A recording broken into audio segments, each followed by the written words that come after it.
Welcome back, everybody, to the deep dive. Now, today we're going to be looking at something pretty interesting. AI comedians. AI comedians. Yeah, so, robots trying to be funny, basically. Oh, wow. And we've got some sources for this deep dive today. We have a CBS News article that talks about this study from the University of Southern California where they actually pitted human jokes against AI-generated ones. Okay. And the AI won. Really? Yeah, pretty crazy, huh? Uh-huh. And we've also got a little snippet from the AI Insights podcast where they talk about these AI robots, Ameca and Azi, and how they can have like these arguments that sound like human couples. Mm-hmm. So, yeah, I think it's going to be a really fascinating deep dive. So buckle up and get ready to see if robots are the future of funny or not. All right, I'm intrigued.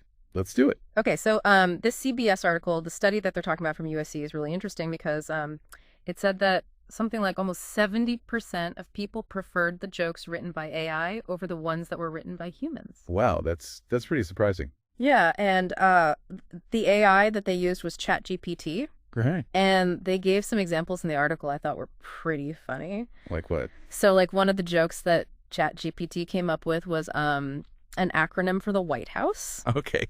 And it was Lincoln Bedroom's Alien Conspiracy Corner. It's pretty good. Yeah. I like that. And then the humans came up with things like the white padded room. Oh, yeah. Well, that's kind of obvious, I Yeah, guess. so I don't know. It just seems like the AI was a little bit more clever. Yeah. I mean, it makes sense if you think about it because AI is really good at making these like unexpected connections. You know, they don't have the same kind of limitations that we do in terms of like our thought processes. Yeah, it's like they see the absurdity in things that we just kind of take for granted. Exactly. Yeah. There was another really good one that ChatGPT came up with that I liked. It was a headline, and it said, "Local man discovers new emotion, still can't describe it properly." Oh, that's funny. Right. Yeah. It's just so relatable, you know? Totally. I feel like that all the time. Exactly. Yeah. But, you know, the article also talks about how stand-up comedy is more than just words on a page. Right. Like delivery and timing and stage presence all play a huge role. Gotcha. So even if AI can write these really great jokes, does that mean they can actually replace human comedians on stage? Well, that's a good question. I mean, I think there's definitely something to be said for like the energy of a live performance. Right. You know, the way a comedian connects with the audience. Yeah. And I don't know if AI can really replicate that. Yeah, it's like that je ne sais quoi, you know? Yeah. You can't really put your finger on it, but it's there. Yeah. But the article did mention that some entertainers are starting to get concerned about AI's impact on their livelihood. Oh, really? Yeah. Like there's a lawsuit that was filed by George Carlin's estate Okay. against a media company because they were allegedly using AI to recreate his style and his material. Oh, that's interesting. Yeah. I mean, it raises some ethical questions, right? Totally. Like, where do we draw the line? Yeah. Is it okay to use AI to basically resurrect dead comedians? Yeah. I don't know. That's something that we're going to have to figure out as a society, I think. Yeah. And I think it leads us to like a bigger question of like, what is AI's potential impact on the entertainment industry as a whole? Right. Like if AI can write scripts and generate jokes and even like mimic the voices of famous actors, I mean, are we headed towards a world where robots are the stars of the show? That's a pretty scary thought. Yeah, Yeah, it's kind of like a Black Mirror episode or something. totally. But I mean, I don't know. I think technology has always influenced art, you know? That's true. Like think about the transition from vaudeville to radio to television to the internet. Like each new medium has brought about new forms of comedy. Yeah, that's a good point. So maybe AI is just the latest development in that evolution. Yeah, so it's not necessarily about AI versus humans, Right. but more about how we adapt and incorporate these new tools into our creative processes. Exactly. And who knows, maybe AI will even inspire new forms of comedy that we haven't even imagined yet. Right. It's a pretty exciting time to be a comedian, I think. Yeah. It'll be interesting to see what happens. Yeah. Speaking of exciting things, remember those AI robots, Ameca and Azi? Oh, yeah, from the podcast? Yeah, from the AI Insights podcast. They were having this really like human like argument. Oh, yeah, I remember that. Yeah. It was about an internet cookie or something, right? Yeah. And it really made me think about like the broader implications of AI developing social skills. Yeah, it is fascinating, isn't it? Like, it wasn't just about them processing language, but they were understanding social cues, Right. expressing emotions, Yeah. even using humor to kind of navigate the disagreement. Yeah, it's almost like they're learning to be more human. Right. But what does that mean for us, you know?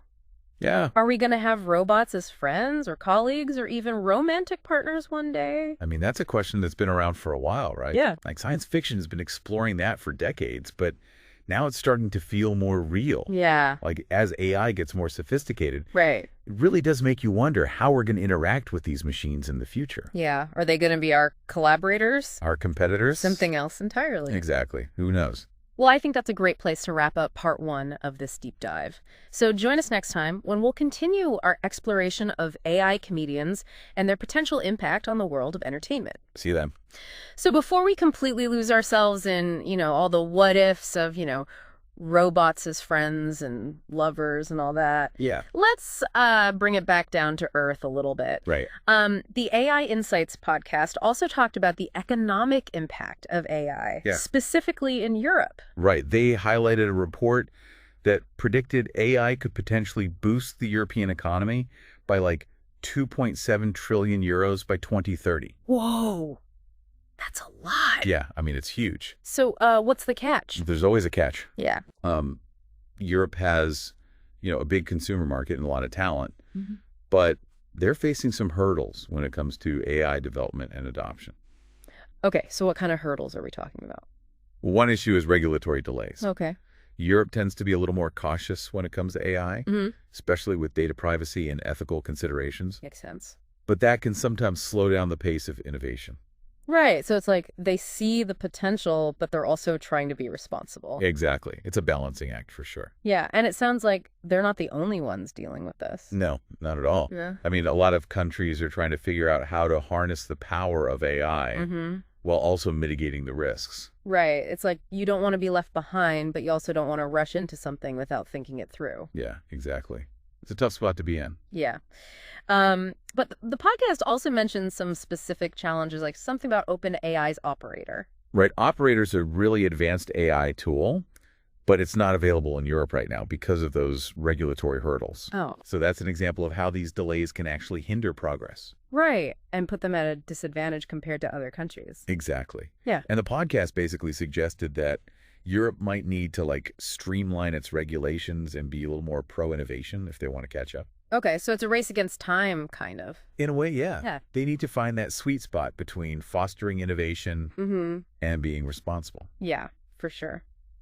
Well, let's circle back to our AI comedians for a minute. Okay.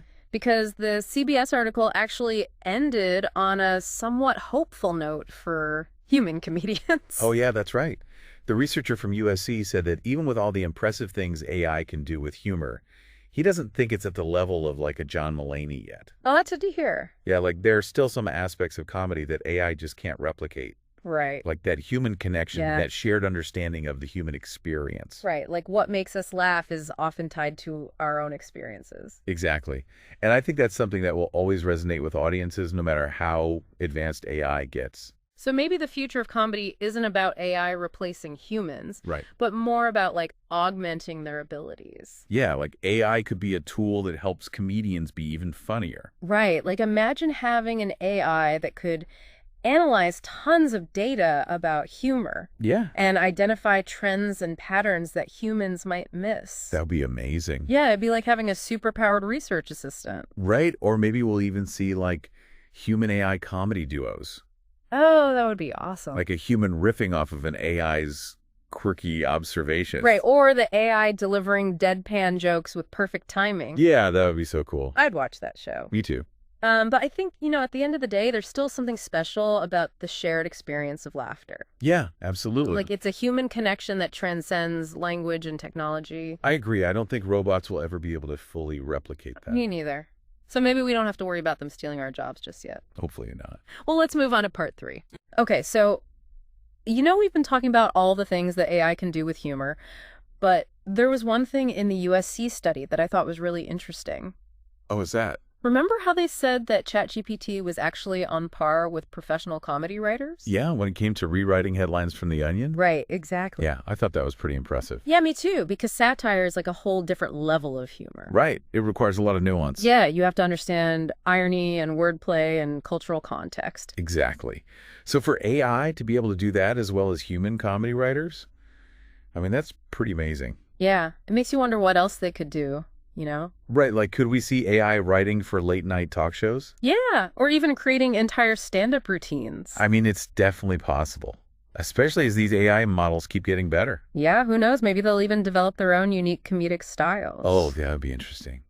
Like, what would an AI sense of humor even be like? I have no idea, but I'm curious to find out. Yeah, me too. But I still think there will always be something special about human comedy. Right, that connection. That shared understanding of the human experience. Exactly. I think that's what makes comedy so powerful. Yeah, it's about more than just making people laugh. Right, it's about connecting with them on a deeper level. Well, I think it's safe to say that we've explored a lot in this deep dive into the world of AI comedians. Yeah, we have. We've seen how AI is pushing the boundaries of what's possible with humor. And raising some really interesting questions about the future of entertainment. Right, and I think it just highlights how important it is to stay engaged with these evolving technologies. Absolutely. Yeah. Like AI is transforming our world in so many ways. And it's up to us to understand its implications and make sure it's used for good. So to all our listeners out there, keep exploring. Keep questioning. And keep laughing. The future is full of surprises. And who knows what hilarious developments are waiting for us just around the corner.